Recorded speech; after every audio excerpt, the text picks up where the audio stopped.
A paz do Senhor Jesus Cristo, amados irmãos. Estou aqui com a minha Bíblia aberta em Marcos capítulo 5, versículo 7. Exclamando com alta voz: Que eu tenho contigo, Jesus, filho de Davi. Conjuro-te por Deus, que não me atormentes. Amados, queridos irmãos, coisa tremenda, hein? Vamos à primeira parte do tema pressão perfeita. Esse demônio estava atormentando este homem no cemitério. Era uma legião.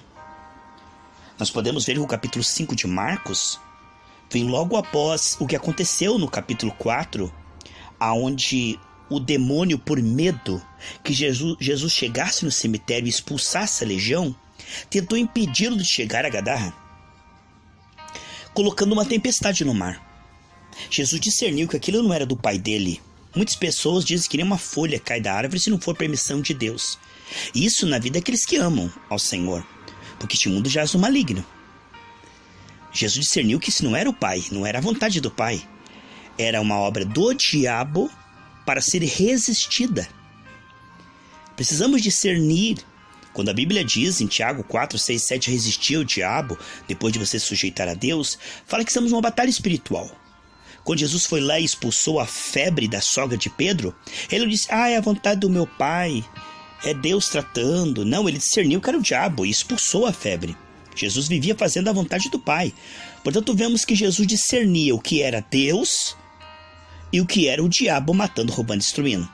Então, quando ele viu aquela tempestade, então ele expulsou aquilo, o mar já se acalmou, o vento se acalmou, e o inimigo não conseguiu impedi-lo. Quando ele chega no cemitério e vê aquela legião fazendo aquele homem viver de uma forma subhumana, como o inimigo gosta de escravizar, oprimir, limitar, subjugar, destruir com a vida do homem. Aquele homem vivia se ferindo nas rochas, nu, ferido, machucado, magro, vivendo uma vida de vergonha, de vexame, de escravidão. O diabo tinha a vida daquele homem como uma marionete. E não só ele, mas diz que assustava toda a cidade também, era atormentada, porque diz que tentavam amarrar ele em cadeias, ele quebrava a cadeia. Então o povo vivia com medo deste homem no cemitério. Mas tudo isso mudou. Quando Jesus chega, esse demônio cai aos pés de Jesus e diz: por favor, não me atormente. Aquela legião que estava atormentando o jovem, agora está atormentada pelo fogo da presença, da unção em Jesus Cristo. Jesus não apenas tinha autoridade, foi enviado pelo Pai para uma missão, mas ele colocava essa autoridade em ação. Ele é o nosso exemplo. Ele diz em João 14, 12: quem crê em mim fará as mesmas obras e fará maiores. Vemos Jesus em ação, colocando a autoridade e a unção em ação. E essa unção produz uma pressão para cima do diabo, que o diabo fica atormentado. A Bíblia diz que Deus é como um fogo que devora os seus adversários. Quando lemos em Isaías 61, o Espírito do Senhor Deus me ungiu para libertar todos os cativos, nós vemos que Jesus, ele sabia de onde veio, sabia claramente a sua missão e a unção que tinha, e colocava isso em ação. Ele vivia fazendo a vontade do Pai.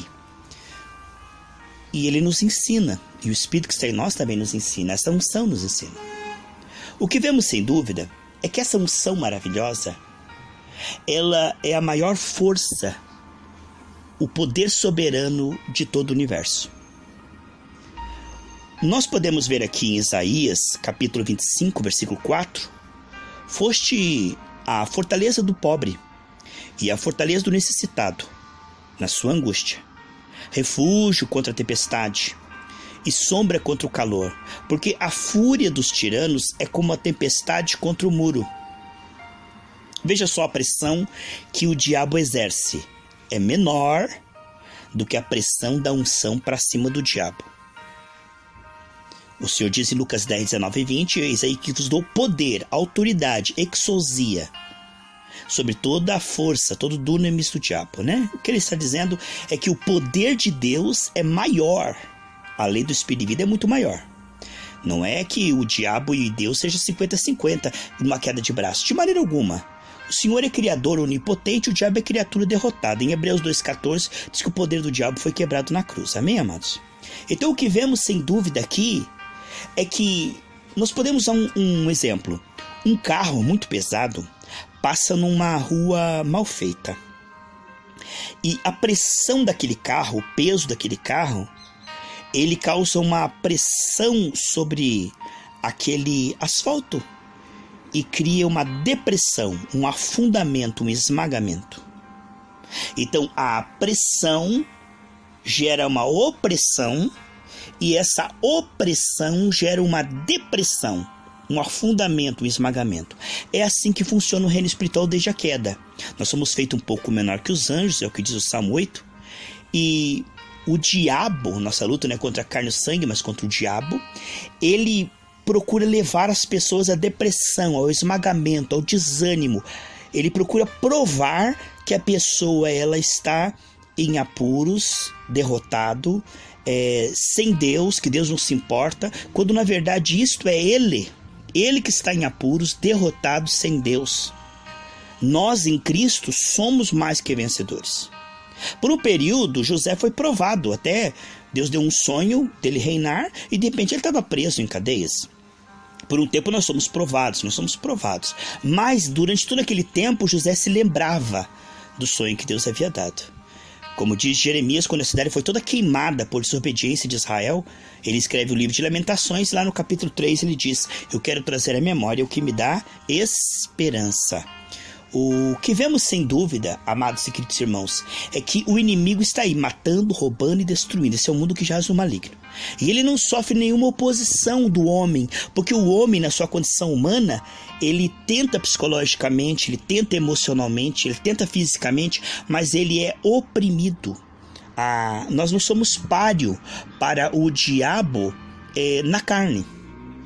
Então ele faz as pessoas sofrerem derrota após derrota, enquanto elas estão separadas de Cristo, elas não podem fazer nada. Mas a boa notícia, o evangelho quer dizer notícias de grande alegria. A boa notícia é que Cristo venceu o diabo na cruz e nós em Cristo já somos mais que vencedores. Há uma batalha e a última palavra vem do Senhor, o que Deus diz na sua Bíblia é o que nós somos, né?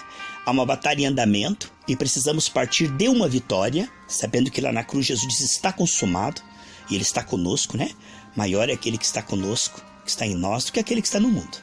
Então a batalha está declarada assim: a pressão do diabo ela é maior enquanto o homem está na carne, enquanto o homem está na incredulidade. A pressão do diabo ela vem gerando depressão, afundamento, esmagamento. Mas quando o homem se volta para Deus, o quadro se inverte. Por quê? Porque a pressão de João 7,38, rios fluirão do seu ventre. A pressão de Deus para cima do diabo, a unção de Deus através da nossa oração, ela vai ser muito maior e o diabo vai fugir. Ele vai fugir assustado. Quando orarmos o nome de Jesus com fé, quando nos cobrirmos com o sangue de Jesus com fé. Quando uma pessoa não tem uma revelação de doutrina, ela não foi ensinada corretamente, ela não sabe o que é o seu inimigo. Ela não sabe o que Jesus Cristo venceu na cruz do Calvário, não conhece os efeitos da queda. Por isso ela pensa que é a vontade de Deus. Ela está enferma, é a vontade de Deus. Ela está endividada, é a vontade de Deus. Ela está angustiada, é a vontade de Deus. Ela não sabe o que é o seu inimigo. O que foi que Jesus Cristo veio neste mundo e levou na cruz do Calvário, né? Alguns até afirmam, por exemplo, você está numa igreja que o pastor afirma que Jesus Cristo não levou as enfermidades. Ele não levou. Então você, quando for atacado pela enfermidade, não verá isso como inimigo a ser vencido. Afinal, Deus não te prometeu nada. Quem sabe lá no céu Ele vai te curar, né? Aqui você vai se arrastando, porque você tem que suportar, é uma bênção de Deus, é a vontade de Deus. Então, quando a pessoa ela não vê essa pressão que está sobre ela como algo diabólico, Porque isso só veio depois da queda. Você sabe, quando Deus criou o homem, Deus não criou o homem doente, nem endividado, nem angustiado, né? Isso aconteceu exatamente quando Adão se vendeu ao diabo. Aí entrou a administração do diabo pela mentira, e aí veio o governo do diabo. Foi só depois que aconteceu isso, as maldições. Porque antes da queda de Adão não tinha nada disso. Nada disso. E Jesus Cristo na cruz, ele não fez uma obra menor do que a de Adão. Romanos 5,17 diz que se pela desobediência de Adão veio a morte, pela obediência de Cristo vem a vida abundante, a graça abundante, o dom da justiça. Veja só, queridos, esse assunto é tão longo, eu não quero cansar os irmãos. Eu tenho tanta coisa para dizer, mas eu vou dividir isso em partes, para que não canse você, porque você tem um dia corrido, né? Mas hoje eu tenho tantas coisas para dizer aos irmãos amados, que eu ficaria aqui por horas e horas falando, porque isso me empolga. Então vemos que para essas religiões, a doença é uma coisa natural.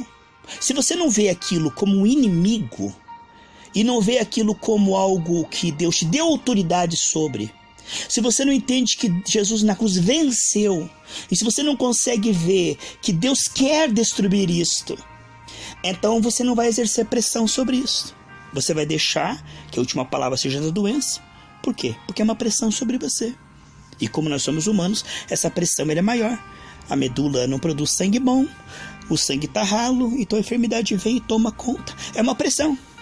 Mas quando nós discernirmos que nos foi concedido uma pressão superior, de dentro para fora, então o diabo vem como uma tempestade contra o muro, esmagando a pessoa, humilhando, aprisionando, escravizando, prendendo, né, no cativeiro.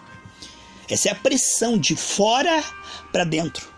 Mas quando você recebe Jesus e vai renovando a sua mente, você descobre que existe uma pressão de dentro para fora.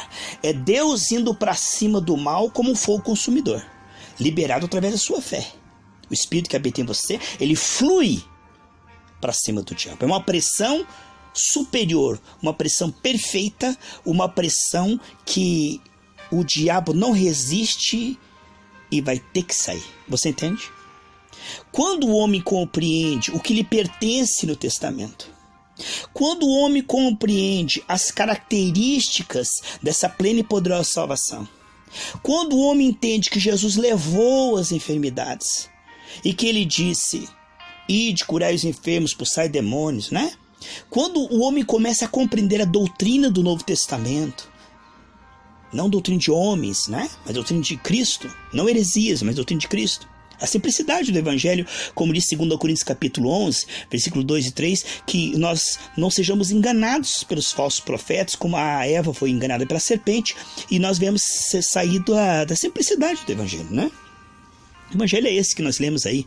Tanto que Paulo escrevendo em Gálatas capítulo 1, se alguém vier e pregar outro evangelho que não for o evangelho da graça, é amaldiçoado, né? Essa pressão que vem de dentro para fora, ela é uma realidade. Deus, ele se move de maneira soberana. Como diz Isaías 43:13, operando eu, quem impedirá? Essa pressão, ela coloca o diabo em apuros. Aí o diabo diz: não me atormente, Jesus. Jesus chegou lá no cemitério, e o atormentador agora está atormentado pela unção. A unção é como um fogo devorador que atormenta o diabo, e o diabo começa a passar mal e cai de joelhos. Você está vendo? Esse mesmo Espírito que citou Jesus do túmulo habita em nós. E diz Efésios 1:23, que colocou todos esses principados e potestades debaixo dos nossos pés. E diz 2 Coríntios 1:19-20, que todas quantas promessas são de Deus, tem em Cristo o sim e o amém. Quando você compreende que essa pressão superior, essa pressão perfeita, ela dá conta, aí você entra nessa batalha animado. Por isso que chama de bom combate da fé. Por que bom combate? Porque você vence, porque você já é mais que vencedor, porque o diabo perde, porque Deus é glorificado. Como perguntar para Jesus: por que esse homem está doente? Ele pecou, o pai dele pecou. Ele falou: não, eu vou orar e Deus vai ser glorificado. Então o bom combate da fé vai te dar experiência do poder de Deus, porque você vai colocar em ação com convicção, né? Não adianta você fazer como os filhos de Seva: vai em nome de Jesus, que Paulo prega, sem ter vida com Deus. Não vai adiantar nada, que nem um papagaio gospel, né? Romanos 14, 23, que tudo que não é de fé é pecado. Agora, se você anda com Deus e começa a receber revelação da doutrina verdadeira, a doutrina do evangelho de poder, 1 Coríntios 4, 20 diz que o reino de Deus não é blá blá blá, é poder, né? Aí você se levanta sabendo que é uma pressão e quer fluir através da sua oração. Uma pressão perfeita. E quer ir para cima dessa doença. Aí a última palavra será do Senhor. Aí a palavra não voltará vazia. Porque ela veio até você, você creu, como Josué e Caleb no deserto, e confessaram. Deus falou para Ezequiel, Ezequiel foi para cima dos ossos secos, e a pressão de Deus foi lá e reconstruiu aquele exército. Então o poder, a espada que sai da boca de Jesus lá em Apocalipse, sai da sua boca. A espada é a arma do Espírito. É a palavra de Deus. Entende, queridos? Dita no Espírito. Quando o povo de Israel estava sendo oprimido por Faraó, Faraó estava oprimindo o povo, tinha uma pressão. O povo estava esmagando o barro ali. O povo estava ali, os príncipes de Deus escravizados no Egito. Mas quando Deus falou com Moisés e Moisés chegou, começou uma guerra espiritual. A pressão de Faraó contra os israelitas e a pressão de Deus sobre Faraó. Foi por níveis, sabe? Não foi uma coisa assim automática, não foi uma coisa instantânea, foi um processo. Mas conforme Deus se movia através de Moisés, Faraó ia sentindo, percebendo a pressão perfeita de Deus em cima dele. A ponto dos magos que durante um tempo dominavam a situação, oprimiam todo mundo, estavam lá cheios de enfermidade, correndo e se escondendo, dizendo: é a mão de Deus, é o dedo de Deus, não mexa com eles, Faraó. A pressão de Deus ia a cada praga. Ó, o fogo ia caindo, as pragas iam caindo, até que Faraó pediu arrego e falou: olha, pode sair. E ainda saiu com ouro, saiu abençoado, né? O que nós estamos vendo aqui? Que é uma batalha em andamento. E se nós compreendemos que Deus reina, o reino é devolvido. Quando nós compreendemos que a pressão perfeita de Deus é a palavra final, então aquele que está matando, roubando e destruindo sofrerá uma resistência eficaz de pessoas que têm autoridade e sabem que tem. Eles ficaram admirados com Jesus e disseram: mas nunca ninguém falou como este homem? Ele fala como quem tem autoridade? Que doutrina é essa que ele fala e os demônios obedecem? Ele só conhecia aquela religião mistério, né? Que não afeta as trevas, até tem conchavo com as trevas, comprometido com as trevas, né? As trevas estão dando risada. Mas de repente vem Jesus e confronta uma fé agressiva contra as trevas. E aí eles chamam ele de Beelzebu. É o que acontece hoje. Se você for um religioso morto, ninguém se importa com você. Mas quando você se levanta como o corpo de Cristo e começa a exercer essa autoridade, eles vão dizer: nova era, heresia, poder do pensamento positivo, está querendo ser Deus e mandar em Deus, você está soberbo, você está pensando que é quem? Ué, nós somos o corpo de Cristo, embaixadores celestiais, nós somos boca de Deus, nós somos porta-vozes celestiais. Quem manda aqui nessa terra é Jesus através da igreja, né? Como diz Efésios 3:10, não estamos mandando em Deus. Jesus, quando falou para a febre sair da sogra de Pedro, ele não estava mandando em Deus, ele estava mandando no diabo, né? Que colocou aquela enfermidade. E ele estava falando em nome de Deus, porque foi Deus que me enviou. E ele sabia que ele foi ungido para expulsar aquilo, então ele expulsava aquilo, não tinha nenhum conflito, certo? Mas hoje, as pessoas não entendem o que é o verdadeiro cristianismo. E aí eles acham loucura um evangelho de poder. Isso aí é manipulação, isso é autossugestão, isso aí deve ser o diabo, isso é curanderismo, isso aí não está certo não.